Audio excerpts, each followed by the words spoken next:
Que a veces uno se genera por el exceso de uso de la voz y todo lo demás, así que tengo para divertirme un rato y hacer un tratamiento con fonoaudiología y todo lo demás, así que les pido que estén orando porque va a ser largo el tratamiento.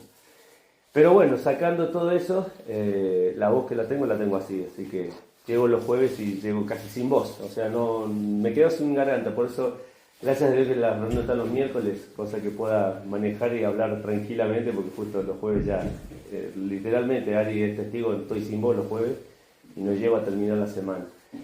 Quería que abramos nuestras Biblias allí en Primera de Corintios. ¿Se acuerdan que estamos viendo un tema que lo venimos trabajando a lo largo de todo este proceso de la primera etapa, podemos decirle, que estuvimos viendo sobre el amor de Dios en Primera de Corintios capítulo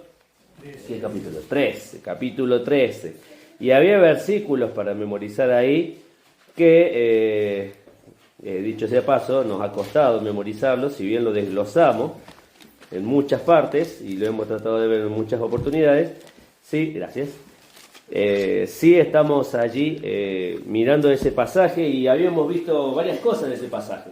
A ver, vamos a leerlo todo junto. Primera de Corintios capítulo 13, versículo 4.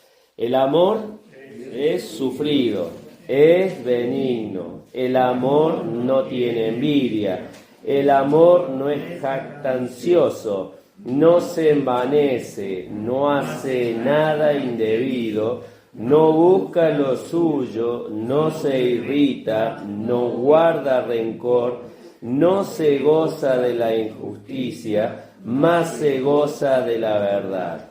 Todo lo sufre, todo lo cree, todo lo espera, todo lo soporta. El amor nunca deja de ser. Bien, perfecto.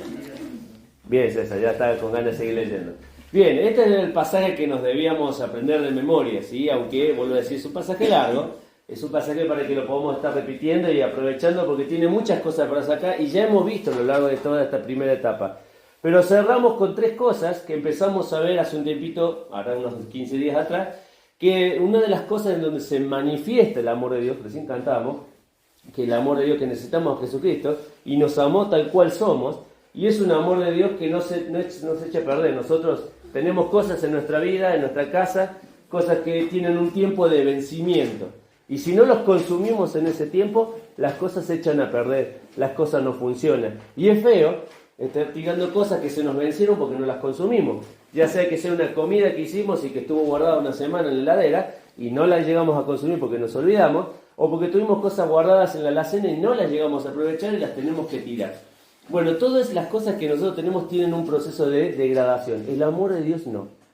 Por eso termina diciendo la última parte del versículo, o al principio del versículo 8, dice: el amor nunca deja de ser. Y la palabra que utilizamos ahí es que fuera imposible que se lo corra de su cauce o que se lo saque del lugar. Esa es la idea, ¿sí? De correrlo a uno de su lugar. Vieron que a veces estamos jugando al fútbol y dice correrlo. A mí me decían mis tíos que sabían jugar a la pelota, desestabilizarlo. Claro, cuando saltamos a cabecear, los otros eran así y yo era así. Entonces no podía llegar a cabecear. Me dice, por lo menos, dice, empujarlo. Dice, y lo desestabiliza, lo saca de su lugar. Esa es la idea de lo que está diciendo ahí. Que el amor de Dios no se puede correr de su lugar, sigue siendo igual, permanece en su cauce directo hacia nosotros a través de la cruz de Cristo. El amor de Dios no se echa a perder, no es perecedero, por eso nunca deja de ser. Ahora, habíamos visto la otra vez que el amor de Dios se manifiesta en su provisión, y habíamos visto cómo el Señor, a pesar de nosotros, Él provee para nuestras necesidades y es una prueba de su amor fehaciente. Y cada uno de nosotros, sea que tengamos un buen pasar económico, sea que tengamos un mal pasar económico, somos testigos de que el Señor jamás nos hace faltar las cosas que necesitamos. Ya sea que necesitemos un lugar donde vivir, ya sea que necesitemos lo que tenemos que vestir, ya sea que necesitemos el alimento para el cuerpo. El Señor jamás nos hace faltar nada. Y su palabra dice justamente en uno de los salmos: joven fui y envejecido, dice, y no he visto a justo ni a su simiente que mendigue pan. O sea, que la bendición de Dios no solamente son para aquellos que se animan a creer en el Evangelio, sino que la bendición se pasa a la siguiente generación. Si nuestros hijos están dispuestos a creer en ese mismo Dios y aferrarse a ese mismo Dios, Dios va a seguir siendo fiel. Dios va a seguir siendo fiel. Entonces, yo me pongo a pensar, tal vez ustedes se pongan a pensar en su familia. Yo me pongo a pensar en mi familia. Quien creyó primero en el Evangelio fue mi abuelo Paulino. Él fue el primero que creyó. Él llevó a todos sus hijos. Ya lo expliqué esta una vuelta, que teníamos 16 tíos. ¿Sí? Mi abuelo se casó 2 veces. ¿Sí? No, mira cómo me mira además. Se casó 2 veces mi abuelo. ¿Sí? Con la primera esposa tuvo 8 hijos. Falleció su esposa, su primera esposa. Se volvió a casar. Y para que no quedara mal la segunda esposa, dijo, bueno, 8 hijos también. Entonces, equiparó las 2, 8 hijos, entonces 16. Los 16 llegaron a estar en los caminos del Señor. Pero no los 16 siguieron las cosas del Señor. Y sus hijos también, mis primos, también no todos llegaron a seguir el camino del Señor. Entonces, la provisión de Dios siempre estuvo. En casa, mis padres, nunca faltó nada. Y no éramos de tener abundancia, y siempre creo que lo dije, llevaba momentos que comíamos pan con aceite y sal, porque no había que comer en casa.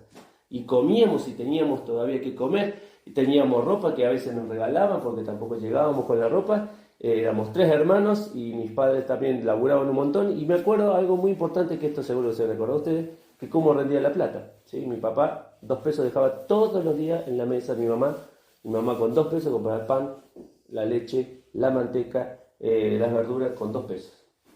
Con 2 pesos, me acuerdo, y rendía la plata. Hoy ni siquiera un chicle 2 pesos, ¿sí? Porque ni siquiera son 10 pesos, te decía un chicle. Y sé que me quedo corto, ¿no? Porque hace mucho que no compro chicle. Pero la provisión de Dios está. Y no nos hace faltar nada. Y es más, habíamos visto en Primera de Timoteo, que debemos estar contentos, ¿sí? Sentir ese nivel de satisfacción por las cosas que ya tenemos. El problema se genera en nosotros porque a veces no estamos a gusto con lo que tenemos. Y empezamos como el pueblo de Israel a quejarnos. Que ¿por qué no podría cambiar esto? Que ¿por qué no puedo tener aquello? ¿Por qué no puedo seguir creciendo con esto? ¿Por qué no puedo seguir avanzando? ¿Por qué no cobro más? ¿Por qué no me puedo ir de vacaciones como otros salen? ¿Por qué? Y empezamos todas las quejas y no nos damos cuenta que todas las cosas que el Señor ya nos está dando es porque su mano así lo quiere. Es porque su bondad así lo permite. Entonces, en vez de enfocarnos en las cosas que no tenemos, justamente el Escrito dice, enfoquémonos en las cosas que ya tenemos. Y una de las cosas más importantes que cantábamos recién, Jesucristo basta. Es todo lo que necesitamos para seguir la vida. Es todo lo que nosotros tenemos para que podamos enfrentar las situaciones, ya sea la que nos toque vivir. Entonces, el amor de Dios se manifiesta en su provisión. Hoy vamos a ver que el amor de Dios también se manifiesta en su corrección. ¿Sí? El Señor también corrige a aquellos que somos sus hijos. Vamos a leer Job, capítulo 5. Libro de Job. Acompáñame a abrir tu Biblia. Vamos a tratar de aprovechar estos minutos que nos quedan. Corre el tiempo. Hoy, entre las heladas y que nos pusimos de acuerdo para quién busca a quién y todo lo demás, empezamos un ratito tarde. Y la reunión, y bueno, fuimos corriendo los minutos, así que conéctate con Jesús, tengan paciencia. Capítulo 5 del libro de Job, versículo 17, dice así el escritor ahí cuando escribe Job 5:17, he aquí bienaventurado es el hombre a quien Dios castiga, por tanto no menosprecies la corrección del Todopoderoso, ¿sí? Bienaventurados somos cuando el Señor nos corrige a cada uno de nosotros, aunque a veces no nos guste y nos duela. Segundo pasaje, Proverbios capítulo 3. Ahí nomás damos vuelta un par de hojitas y llegamos a Proverbios, pasaje que también muchas veces lo hemos recitado de memoria y creo que aquellos que somos papás, es uno de los primeros pasajes que le hacemos de aprender a nuestros hijos, ¿sí? Ya saben que no se lo sepan de memoria, pero sí se los enseñamos. Dice capítulo 3, versículo 11 y 12. No menosprecies, Proverbios 3:11, no menosprecies, hijo mío, el castigo de Jehová, ni te fatigues de su corrección. Porque Jehová al que ama, castiga, como el padre al hijo a quien quiere. Y el mismo pasaje que tenemos acá, con otras versiones, con otras palabras, lo encontramos en Hebreos, libro de Hebreos, capítulo 12. Cuando el tío César habló de Hebreo, dije, ay, le pegó en el palo. Capítulo 12 de Hebreos, ¿sí? Otro libro también precioso para leer. A la última parte, termina diciendo en el versículo 5, Hebreos 12:5, y habéis ya olvidado la exhortación que como a hijos se os dirige, diciendo: Hijo mío, no menosprecie la disciplina del Señor, ni desmaye cuando eres reprendido por Él. Porque el Señor al que ama disciplina y azota a todo aquel que recibe por hijo. Si soportáis la disciplina, Dios os trata como hijo. Porque ¿qué hijo es aquel a quien el Padre no disciplina?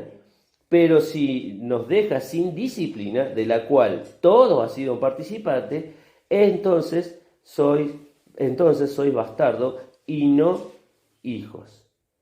¡Wow! ¡Qué tremenda frase!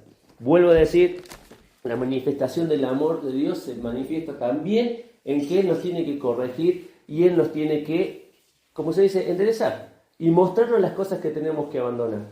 Ahora, hay ideas que son por ahí medias que no son bíblicas muchas veces, que pensamos que el castigo sí tiene que ver muchas veces con las cosas malas que hacemos, ¿sí? Con las cosas que están relacionadas con nuestro pecado. Si bien el Señor Jesús fue a la cruz por nuestros pecados, por las cosas malas que nosotros hacemos, hay que entender que la disciplina de Dios no solo abarca cuando hacemos las cosas malas, sino que también abarca la formación de nuestro carácter, de lo que nosotros somos, de las disciplinas espirituales que nosotros debemos adquirir como hijos de Dios para enfrentar el mundo y para servir al propósito de su voluntad. Por eso cuando el Señor nos tiene en un proceso de humillación, donde nos tiene postrado en el piso, donde nos tiene, como podemos decir, donde nos tiene sin ánimo para hacer las cosas, el Señor está trabajando en nosotros y está haciéndonos ver las cosas que nosotros debemos cambiar, las cosas que nosotros debemos aprender.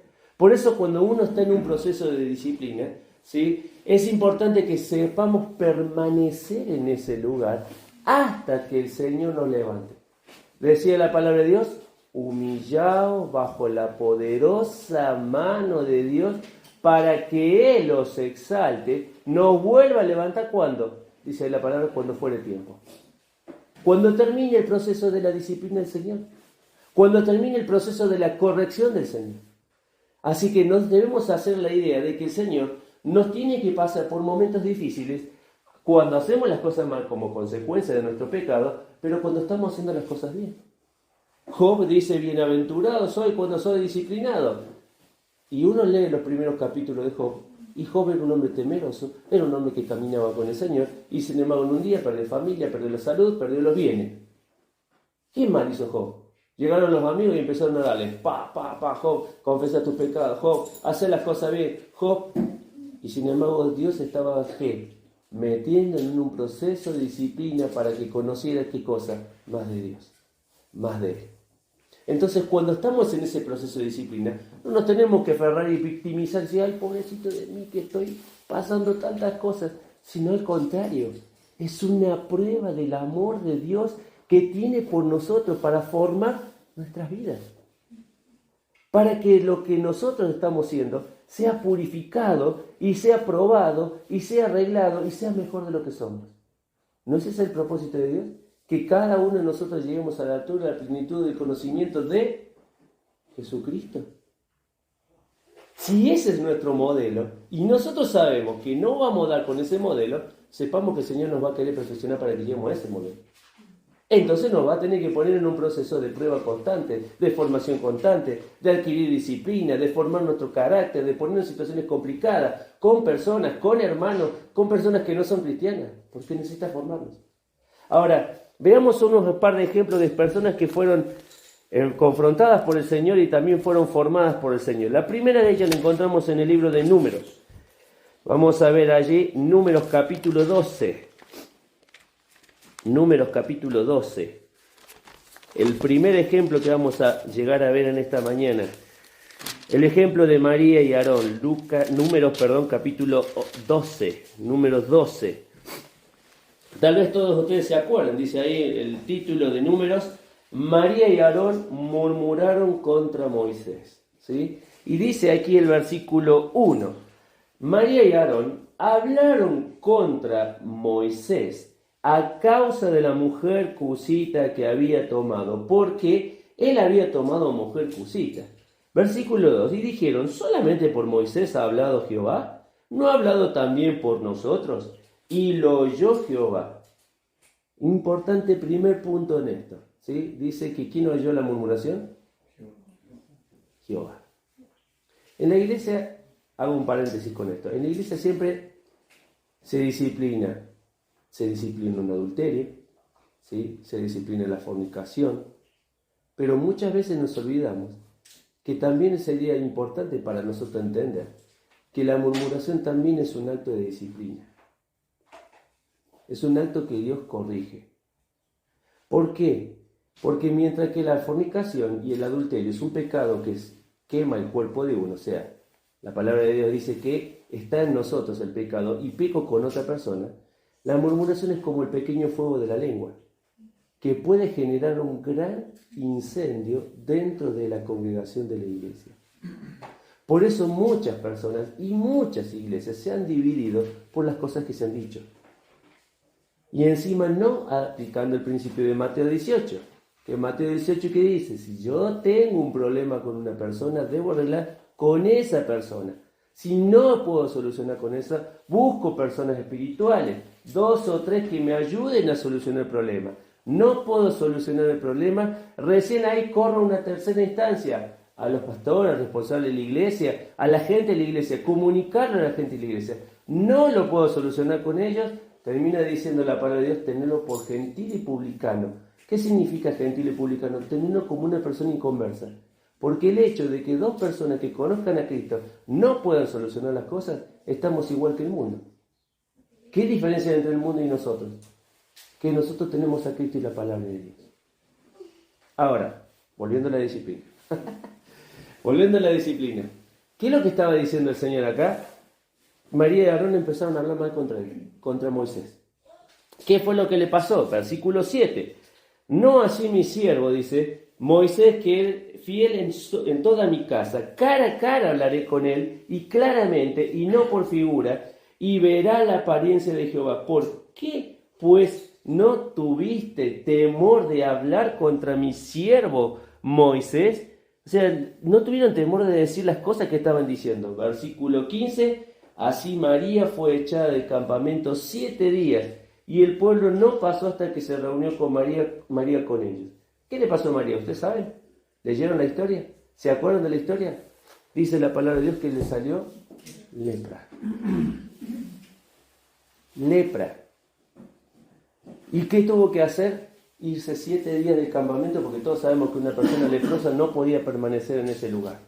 Ahora, entendamos esto. Una murmuración requiere de disciplina. En este caso, Dios la disciplinó. Pero tengamos en cuenta la siguiente consecuencia de la murmuración. Que el pueblo no avanzó. ¿Por qué? Porque tuvieron que esperar a María que se sanara. O sea que la murmuración no solo daña, sino que paraliza la obra.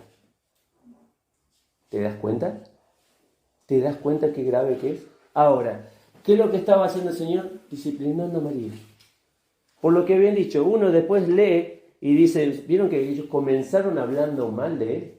¿Sí? Comenzaron hablando mal de Moisés. El motivo principal está en el versículo 11, cuando el Señor los confronta a los dos y dice el versículo 11, y dijo Aarón a Moisés, ¡ay, Señor mío! Aarón se lo dijo a Moisés, ¿vamos bien? ¡Ay, Señor mío! No pongas ahora sobre nosotros este pecado. Y fíjate lo que dice, locamente hemos actuado y hemos pecado. ¿Sabes que la palabra ahí, locamente, murmurar significa sin haber pensado lo que tenían que hacer? Confrontación. El Señor disciplina. Un primer ejemplo, María. Segundo ejemplo, el libro de Segunda de Samuel. Vamos rapidito al libro de Segunda de Samuel, tampoco está tan lejos. Segunda de Samuel, capítulo 11 y capítulo 12. No vamos a leer todo el capítulo, pero sí nos vamos a dar cuenta de quién está hablando. Dice ahí capítulo 11, David y Betsabé. Y capítulo 12, Natán amonesta ¿a quién? A David. ¿Cuál es la otra persona que fue puesta en disciplina? David. Ahora, dice ahí y esto es interesante para poder hacer un análisis de esto después en otro momento, cómo llegó David a caer en pecado. ¿Sí? Porque David, si uno lee el capítulo 11 todo completo, tenía que estar en la guerra. Era el tiempo de la batalla de las guerras. Los reyes salían en el proceso de la primavera para salir a la guerra, porque era el momento que se iban a la batalla y conseguían los alimentos que necesitaban para sostener al ejército. No hacían la batalla en un día como en pleno invierno, donde no había alimentos, donde no podía sobrevivir todo el ejército y los animales y las cosas que llevaban para pelear. Entonces, en el momento de la batalla ellos salían. ¿Qué hizo David?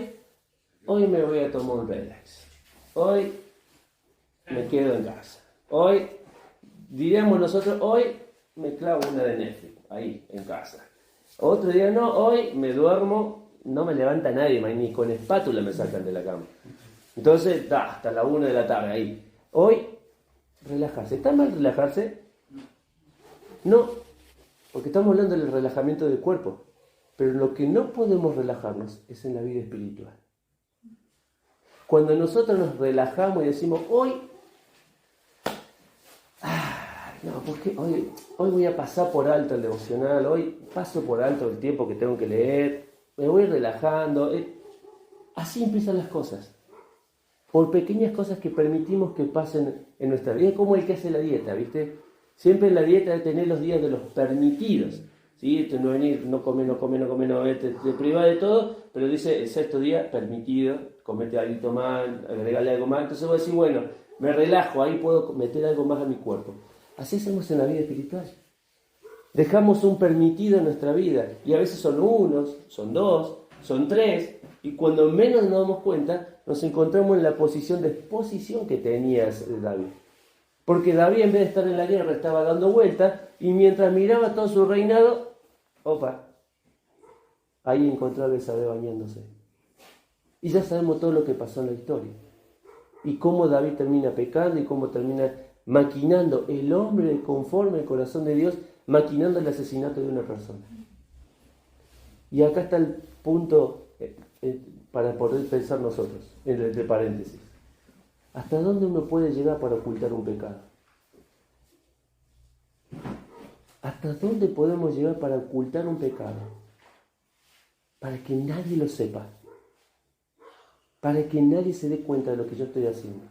En mi vida personal, en mi vida privada. ¿Hasta cuándo yo puedo cerrar cosas y mostrar una apariencia durante todo? Hasta que se tiene que presentar una persona como Natán y decirle, David, vengo a contarte una historia. Y comienza a comentarle toda la historia. La historia de un hombre que le vino a visitar otro y que como no tenía que comer, le dijo a su amigo, che, ¿no me das algo para comer? Y no, ¿cómo te voy a dar a mí? Y terminó haciendo lo que él no esperaba, caer en pecado. Y dice allí en el capítulo 12 del libro de 2 Samuel, dice, versículo 7, entonces dijo Natán a David, tú eres aquel hombre, después que le contó la historia.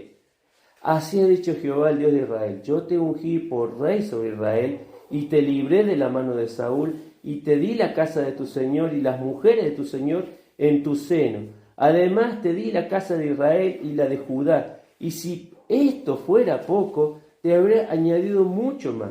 Versículo 9, ¿por qué pues tuviste en poco la palabra de Jehová, haciendo lo malo delante de sus ojos?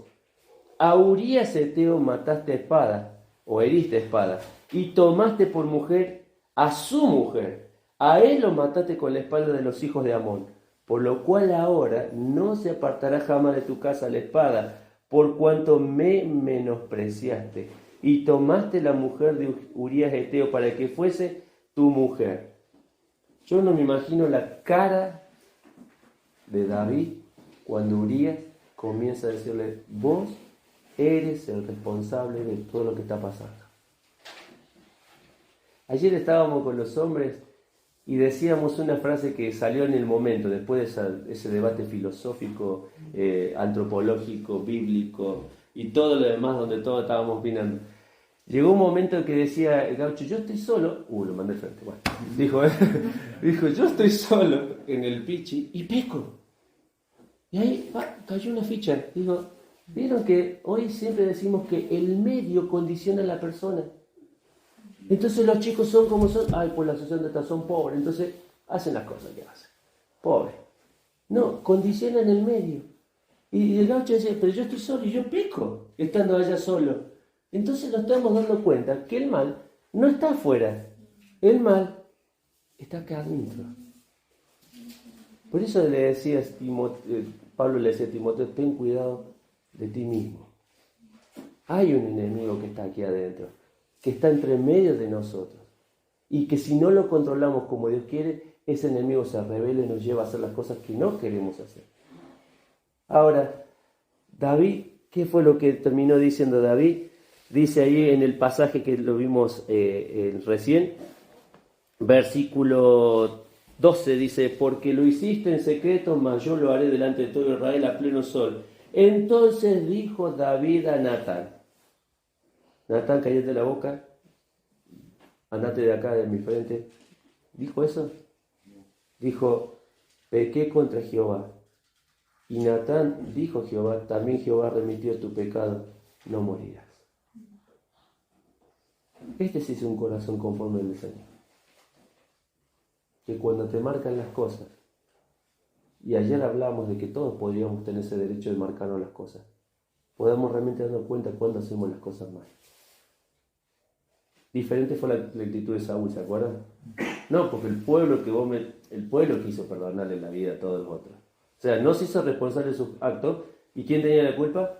El pueblo. David no dijo, no, fue Betsabé, se me puso ahí frente mío, ¿qué quiere que haga? No voy a mirar por otro lado. No dijo eso David. Dijo David, yo pequé y pequé contra Jehová. Qué diferencia de actitud, ¿no?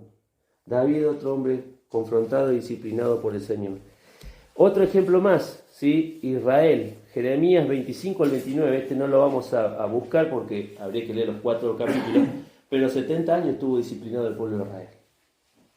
Como esclavos, viviendo fuera de su tierra, fuera de sus comodidades, fuera del lugar donde estaba, 70 años. Otro ejemplo de esto que tenemos en el momento de disciplina, y seguro que este te vas a acordar, Mateo capítulo 26, que este sí lo vamos a buscar, Mateo capítulo 26. Ay. ¿Está bien? ¿No se lastimó? No. Capítulo 26, versículos 69-75. Ya seguro que te estás dando cuenta porque hay una frase que está ahí en el título de tu Biblia seguramente, dice, Pedro niega a Jesús. Pedro estaba, versículo 69, sentado afuera en el patio y se le acercó una criada diciendo, tú también estabas con Jesús el Galileo, mas él negó delante de todos diciendo, no sé lo que dices. Y saliendo él a la puerta, le vio otra y le dijo a los que estaban allí, también estaba con Jesús el Nazareno. Pero él negó otra vez con juramento, no conozco al hombre. Un poco después, acercándosele, los que por allí estaban dijeron a Pedro, verdaderamente también tú eres de ellos, porque aún tu manera de hablar te descubre. Entonces él comenzó a maldecir y a jurar, no conozco al hombre, y enseguida cantó el gallo. Entonces Pedro se acordó de las palabras de Jesús, que le había dicho, antes de que cante el gallo me negarás 3 veces, y saliendo afuera, ¿qué hizo?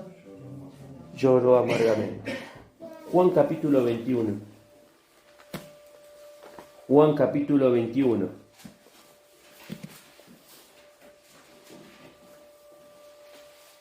Ya encontramos ya al Señor resucitado, ya el Señor estando con vida, va y ¿quién busca?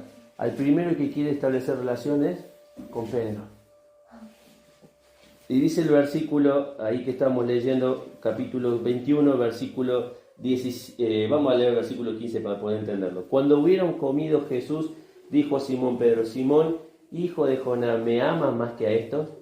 Y le respondió, sí, Señor, tú sabes que te amo. Y él le dijo, apacienta mis corderos. Y volvió a decirle la segunda vez, Simón, hijo de Jonás, ¿me amas? Y Pedro le respondió, sí, Señor, tú sabes que te amo. Le dijo, pastorea mis ovejas. Y le dijo la tercera vez, Simón, hijo de Jonás, ¿me amas?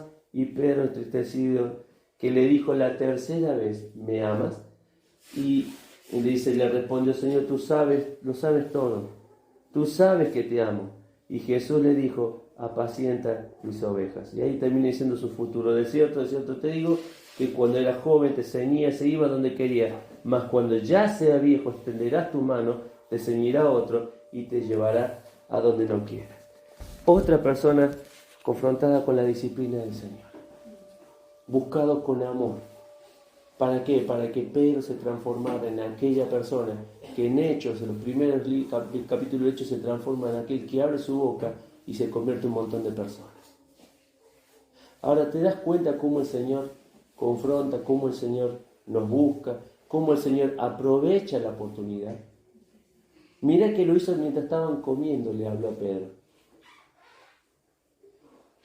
Esta es otra de las cosas como medio de disciplina, buscar la estrategia para lograr establecer el puente, el momento para decir las cosas. Por eso dice la palabra que fuimos rescatados de nuestra vana manera de vivir, la cual recibimos de nuestros padres.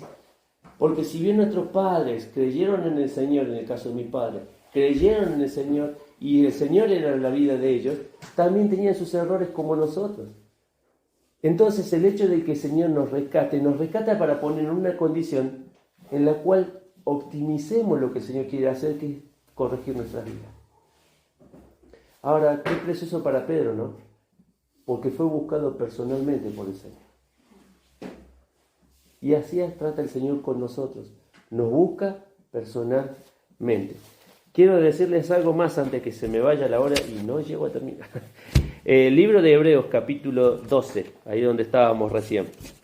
Y ya vamos cerrando. Libro de Hebreos, capítulo 12. Hebreos, capítulo 12. Versículo 5. Hay dos palabras que dice ahí. Y dice, y habéis ya olvidado la exhortación que como a hijos se dirige diciendo, hijo mío, no menosprecie la disciplina. Hay dos cosas que nos pasan a nosotros, y estas son cosas que tenemos que recordar. Primero y principal, dice, ya habéis olvidado. ¿Sabes que la palabra olvidado significa estar ajeno? El Señor nos corrige, nos disciplina, aprendemos una lección. Pasamos el tiempo en nuestra vida, el Señor nos vuelve a poner en situación crítica de disciplina, y dice ahí, y habéis olvidado. ¿Sí? Está ajeno en nuestra mente. Tenemos que darnos cuenta que el Señor nos va a estar formando desde hoy hasta el momento que entremos en los cielos. Estando persuadido, decía Pablo, de que comenzó la obra, la va a perfeccionar hasta el día de Jesucristo. Entonces, cuando te halles en un proceso de disciplina por el Señor, en vez de estar quejándote, volvé a recordar en tu mente que es necesario para tu salud espiritual y mi salud espiritual pasar por el fuego de la prueba. Nos olvidamos de eso. Es más, el Señor sabe que nos olvidamos las cosas, por eso dejó instituida la cena del Señor. Para que cada primer día recordemos lo que Él hizo por nosotros. Pero nos olvidamos. Y a veces cuando estamos en el momento de la prueba hacemos la segunda de las cosas. Menosprecies la disciplina del Señor. Y ahí la palabra menospreciar significa tener en poca estima. No valoramos el que el Señor nos esté corrigiendo. Al contrario, nos quejamos porque el Señor nos está corrigiendo. Y al contrario, el escritor dice, es una prueba de amor. Pensá en tu papá terrenal acá, tu mamá, cuando te corregían para que no hicieran las cosas que no tenías que hacer. Cuando te sentaban y te hablaban una vez, y te sentaban y te hablaban dos veces, y te sentaban y te hablaban tres veces, y te sentaban y te paraban y ya no te hablaban la otra vez. Y eso que nosotros venimos de la época que había jotazo, ¿no? Y cintazo. Y las chineras de mi papá eran unas cosas así, marca cañón, era una... No, las que hawaianas. Eran de esas otras grandotas que le cruzaban las cintas arriba, que se cruzan así arriba. No, ¿qué hawaiana? Una hawaiana, una caricia la hawaiana. Esa no era una caricia. Pero nos habla. Primera instancia para la disciplina de nosotros, el Señor nos habla. Dios nos habla. Al pueblo de Israel lo dice, el otro día lo terminamos leyendo cuando hablamos del amor que no termina o no caduca. Todo el día, dice el Señor, extendí mi mano a un pueblo rebelde, contradictorio. Y el mismo pasaje de Romano dice, Dios no desechó el pueblo de Israel. Aún así tiene un plan preparado para ellos cuando el Señor vuelve a la tierra. Entonces Dios habla, Dios habla, Dios habla, Dios habla, pero también actúa. Y en el mismo lugar donde leemos Job dice que el Señor hace la herida y Él también la sana. Entonces, démonos cuenta de cuánto el Señor nos ama para que no sigamos por nuestros propios caminos. Para que no sigamos golpeándonos la cabeza con los mismos errores, con las mismas cosas que comete la gente del mundo, que no tiene a Dios, pero nosotros tenemos a Dios. Entonces, termino con esto. ¿Ustedes saben de qué manera han visto? Seguro que lo han visto y seguro que lo han escuchado. Las maneras en la cual el oro se purifica. Acrisolarnos al fuego. Al fuego, a la fuego de una hornallita así común. ¿No es cierto? Fuerte. Altas temperaturas poniendo allí para que mientras está allí en el fuego empiecen a salir las impurezas. Solo así sale la impureza del oro. Solo así salen las impurezas de nuestras vidas. Cuando el Señor nos pone en las situaciones conflictivas donde nosotros tengamos que depender no de nuestra capacidad, no de nuestros pensamientos, no de nuestras amistades, ¿sí? Y esto no estoy diciendo que corte relaciones con todas las personas, sino para que levante los ojos y dependa de Él. Por eso el Señor nos pone en momento de disciplina. Por eso el Señor nos manifiesta su amor de esa manera. Y termino con algo. Santiago capítulo 1, y ya con esto terminamos. Capítulo 1 y versículo 12. Santiago capítulo 1 y versículo 12. Dice allí: bienaventurado el varón que soporta la tentación, porque cuando haya resistido la prueba recibirá la corona de vida, a los que Dios ha prometido a los que le aman. Y dice ahí en el versículo versículo 2, no era 12, estoy como Jorge. Versículo 2 dice: hermanos míos, tened por sumo gozo cuando os hallé por diversas pruebas, sabiendo que la prueba de vuestra fe produce paciencia, mas tenga la paciencia su obra completa, para que seáis perfectos y cabales, sin que os falte cosa alguna. Dice ahí versículo 4, la fe tenga su obra completa. Si el Señor empezó a hacer un proceso en nuestra vida, en vez de estar quejándonos y regañando porque el Señor nos tenga en ese lugar, digamos: Señor, ¿qué querés que aprenda de esto? ¿Qué me falta todavía aprender? Porque a veces no decimos eso. Al final estamos diciendo: Señor, ¿cuándo se va a acabar esto? ¿Cuándo le va a poner el punto final? ¿Cuándo? Cuando realmente aprendamos la lección que el Señor tiene para nuestras vidas. Vamos a orar y vamos a agradecer este tiempo. Nos queda todavía un punto más, pero lo vamos a ver la próxima vez que nos encontremos. Señor, te damos gracias por darnos de tu palabra, Señor, por darnos, Señor, tantas cosas y herramientas para nuestras vidas, para poder, Señor, entender que somos moldeados por tu palabra, Señor, por tus propósitos, Señor, eternos para nuestras vidas. Y Padre, ayúdanos a no olvidarnos, Señor, de que vamos a ser puestos, como se dice, a prueba. Vamos a ser puestos, Señor, en el horno del fuego, para sacar de nosotros, Señor, aquellas impurezas. Padre, te rogamos para que lo tomemos con gozo, sabiendo, Padre, que es una promesa tuya, Señor, que empezaste una obra y no la vas a dejar a la mitad, no la vas a dejar sin terminar. Al contrario, nos vas a purificar, nos vas a limpiar y nos vas a hacer un instrumento en tus manos. Y Padre, te rogamos para que podamos cumplir ese proceso. Como decía Santiago, su obra sea completa. Padre, ayúdanos a aprender, ayúdanos a ser dóciles. Si hay pecados que dejar en nuestra vida, que lo podamos abandonar y dedicarnos realmente al propósito que tú tienes para nuestras vidas. Bendice, Señor, cada cosa que hacemos.